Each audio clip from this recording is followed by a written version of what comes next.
আসসালামু আলাইকুম। ৩রা অক্টোবর ২০২০। মেধাবী শিক্ষার্থী আদনান তাহসিন হত্যাকাণ্ডের ৬০০তম দিন। এই ৬০০ দিনে আদনান তাহসিনের নৃশংস বর্বর হিংস্র হত্যাকাণ্ডের ঘাতকদের গ্রেপ্তার করা হয়নি এখনো তার হত্যাকাণ্ডের বিচার। কারণ আদনান তাহসিন হত্যাকাণ্ড আলোচিত হত্যাকাণ্ড নয় এবং ভাইরাল হয়নি কারণ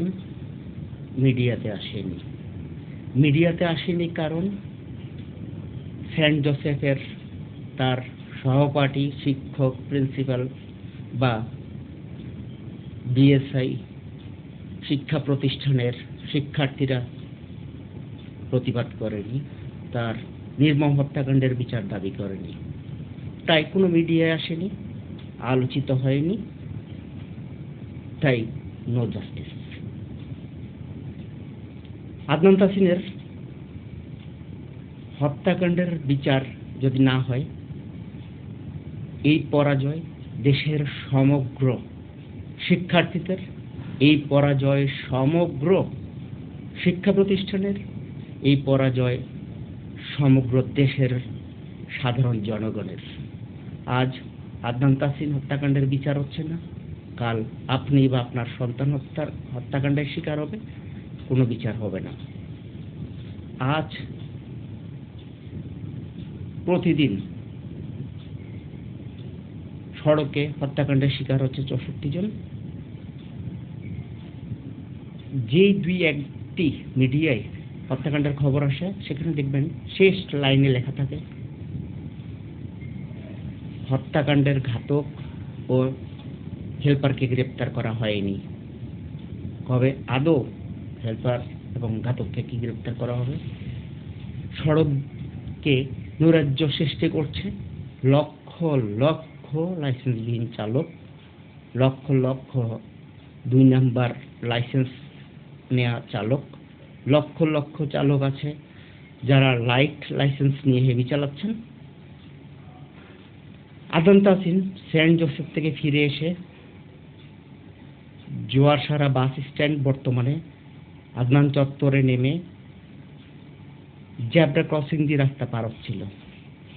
ঘাতক তাকে শিক্ষার্থীর পোশাকে দেখে ক্রোধে আক্রোশে তাকে নৃশংসভাবে হত্যা করে। এই জায়গায় আগে একটি ফুট ওভারব্রিজ ছিল, কোনো বিকল্প ব্যবস্থা না করে রাতের অন্ধকারে ফুট ওভারব্রিজটা সরিয়ে ফেলে। সরকারি প্রয়োজনে ফুট ওভারব্রিজটা সরিয়ে ফেলতে পারে, কিন্তু এত ব্যস্ততম ঢাকা এয়ারপোর্ট রোডের রাস্তায় ডিভাইডার কেটে সাদা রঙের আলপনা করে কেন মানুষকে সেখান দিয়ে পারাপারের ব্যবস্থা করে দেওয়া হলো, যেখানে কোনো ট্রাফিক নেই, কোনো পুলিশ নেই, কোনো সিগন্যাল নেই, কোনো স্পিড ব্রেকার নেই, আর কোনো চালকই তো জানে না যে জেব্রা ক্রসিং মানে কি। কেউ যদি জেব্রা ক্রসিং দিয়ে পার হতে হত্যাকাণ্ডের শিকার হয়, আইনের ধারায় কি আছে? ঘাতকের কি সাজা হবে? আর ধরুন আমি জেব্রা ক্রসিং দিয়ে না যেয়ে রাস্তার মাঝখান দিয়ে পার হওয়ার সময় আমি হত্যাকাণ্ডের শিকার হলাম, পার্থক্য কি? আদৌ কি কোনো পার্থক্য আছে? আদনান তাহসিনের হত্যাকাণ্ডের যে তদন্ত প্রতিবেদন দেওয়া হয়েছে, সেখানে কি এই বিষয়ে কোনো ধারা উল্লেখ করা হয়েছে?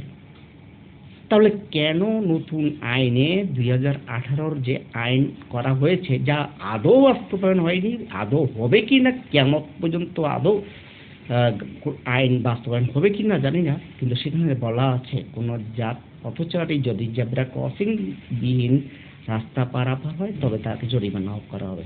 কেন? জেব্রা ক্রসিং দিয়ে পার না হলে জরিমানা করা হবে, জেব্রা ক্রসিং দিয়ে পার হওয়ার সময় হত্যাকাণ্ডের শিকার হলে তখন কি হবে? এটা আমি আপনাদের কাছে জানতে চাই। দেশের বিবেকবান সকল মানুষের কাছে, দেশের সকল শিক্ষার্থীর কাছে, দেশের সকল অভিভাবক শিক্ষকের কাছে আমি সবিনয় আবারও বলছি, সড়ক হত্যা বন্ধে এগিয়ে আসুন। আজ আমি কাঁদছি, কালকে আপনি কাঁদবেন। আদনান তাসিন হত্যার বিচার আমি চাই।